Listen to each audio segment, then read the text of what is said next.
चल last one, the essential characteristics of the effective performance appraisal system. कि भाई आप कौन सी सिस्टम, कौन सी मेथड आप चूज करने वाले हो, इंप्लीमेंट करने वाले हो, तो वो डिसाइड करने से पहले आपको क्या देखना चाहिए, कंसर्न सिस्टम और मेथड का कैरेक्टरिस्टिक्स।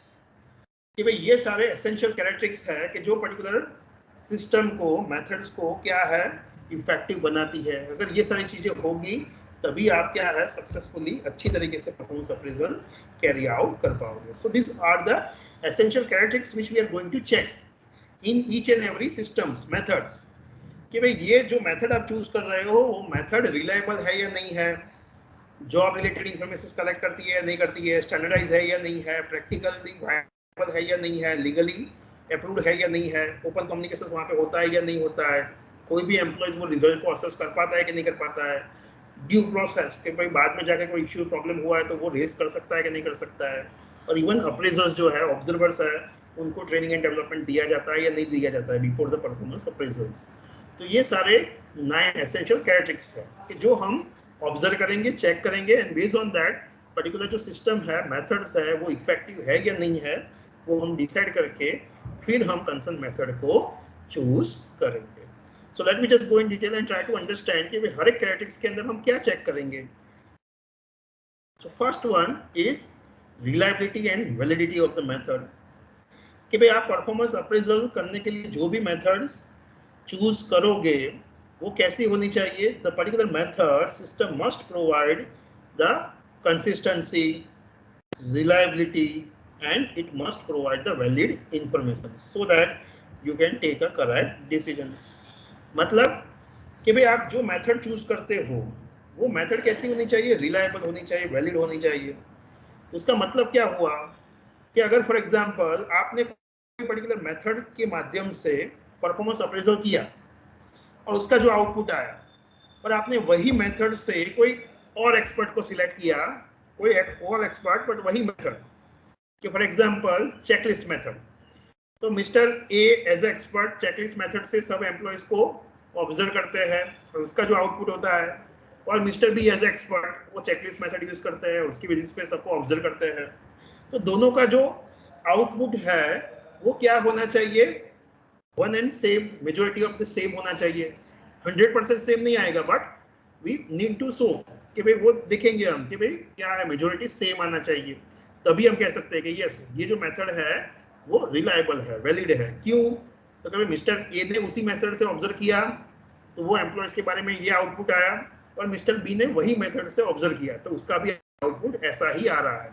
तो दोनों मेथड में दोनों एक्सपर्ट्स के आउटपुट मेजोरिटी ऑफ सेम होने चाहिए, मेजोरिटी में, तभी हम कह सकते हैं कि यस ये मेथड अच्छी है, रिलायबल है, वैलिड है। सेम वे दूसरा कैरेक्टरिस्टिक्स हम चेक करेंगे, दैट इज जॉब रिलेटेडनेस। जो भी आप पर्टिकुलर टेक्निक्स यूज कर रहे हो तो वो क्या मेजर्स करना चाहिए, it must measures the performance and provide the information in the particular job context, the activities, areas which we are going to check. तो जो भी मेथड्स है तो वो मेथड्स के माध्यम से कंसर्न जॉब रिलेटेड हमें इंफॉर्मेशन मिलती है या नहीं मिलती है, प्रॉपर मिलती है नहीं मिलती है, वो चीज हम चेक करेंगे और उसकी बेसिस पे हम डिसीजंस लेंगे कि यस ये सिस्टम, ये मेथड अच्छी है या नहीं है। सेम वे स्टैंडर्डाइजेशन, कि भाई क्या कैरेक्टरिस्टिक्स है कि भाई आपका परफॉर्मेंस अप्रेजल्स मेथड जो है उसके अंदर आप अप्रेजल्स के लिए जो फॉर्म्स बनाओगे, प्रोसीजर्स आप डिसाइड करोगे, वेरियस टेक्निक्स, रेटिंग स्टाइल्स आप जो डिटरमाइन करोगे, तो ये सारी चीजें कैसी होनी चाहिए, स्टैंडर्डाइज होनी चाहिए। पहले से आप फिक्स कर दोगे और उसी हिसाब से आप इंप्लीमेंट करोगे सो दैट कि भाई आपका जो आउटपुट है वो सेम रहे, चेंज ना हो। तो रूल्स रेगुलेशंस क्या करोगे, कैसे करोगे, कौन कौन से स्टेटमेंट्स पूछोगे, स्टेटमेंट्स स्केल्स क्या होंगे, तो ये सारी चीजें आपको पहले से स्टैंडर्डाइज करनी है। तो स्टैंडर्डाइज होना चाहिए वो मेथड के अंदर, सिस्टम के अंदर। प्रैक्टिकली वायबिलिटी, जो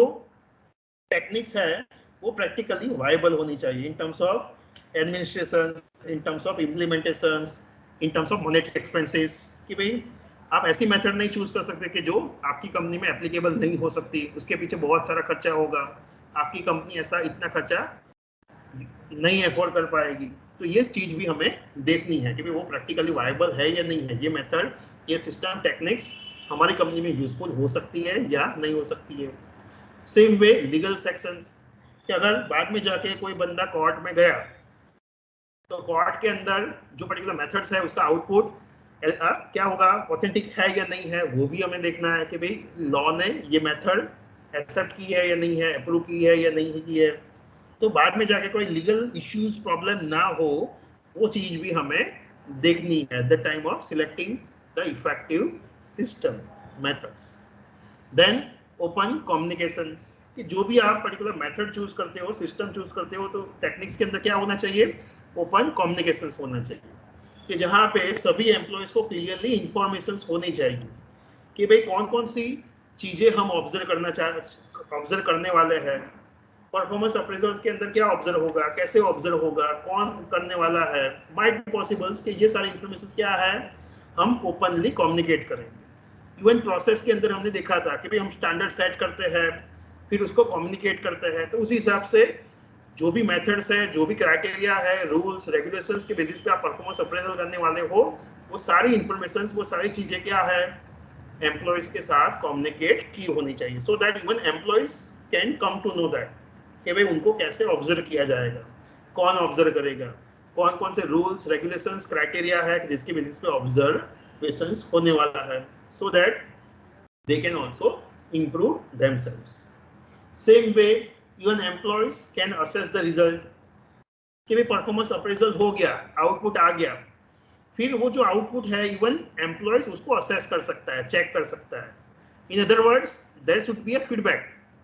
कि भाई ऐसा नहीं होना चाहिए। सबसे पहली मेथड में हमने देखा था कॉन्फिडेंशियल रिपोर्ट, तो उस मेथड में क्या होता है कि भाई हम सिंपली जो बॉस है, कंसर्न डिपार्टमेंटल हेड है, तो वो रिपोर्ट बना के सील करके भेज देता है, बट कंसर्न एम्प्लॉयज के साथ तो इंटरेक्ट ही नहीं होता है। तो हमारा अल्टीमेट जो पर्पस है कि भाई परफॉर्मेंस अप्रेजल के माध्यम से हम एम्प्लॉयज को इंप्रूव करना चाहते हैं, तो वो तो होगा ही नहीं। तो हमारे जो एम्प्लॉयज है वो कंसर्न रिपोर्ट को असेस कर सकते हैं, चेक कर सकते हैं, ऐसा उनको क्या है ऑथोरिटी होनी चाहिए। हम कंसर्न रिपोर्ट को लोगों के साथ साझा करेंगे, मतलब उनको देंगे, ओपनली अवेलेबल होगा, सो दैट कि भाई उससे क्या होगा, फायदा क्या होगा कि कंसर्न एम्प्लॉयज जो है वो पर्टिकुलर रिपोर्ट के अंदर जाके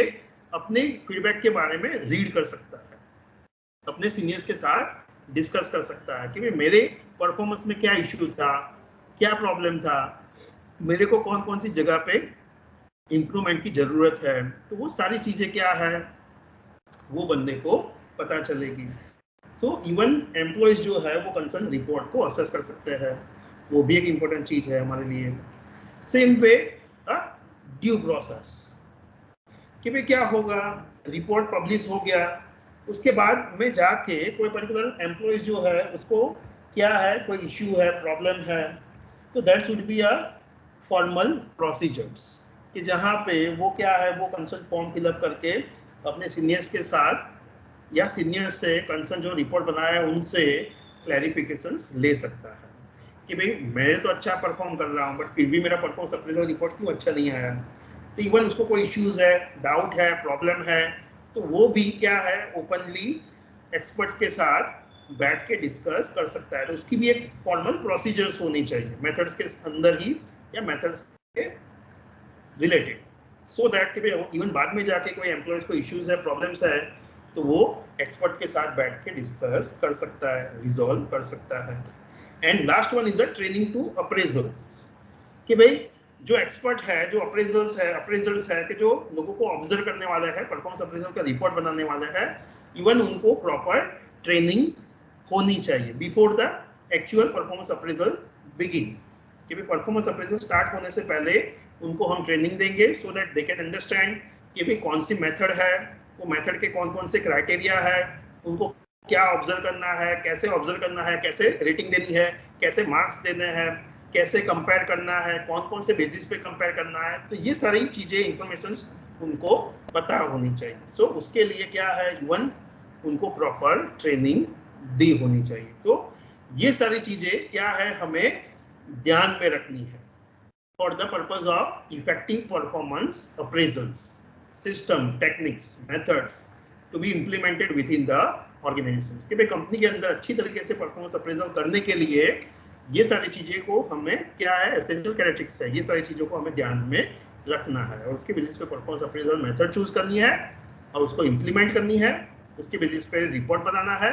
और उसके बेसिस पे कंसल्ट डिसीजंस लेने हैं। तो this is about the performance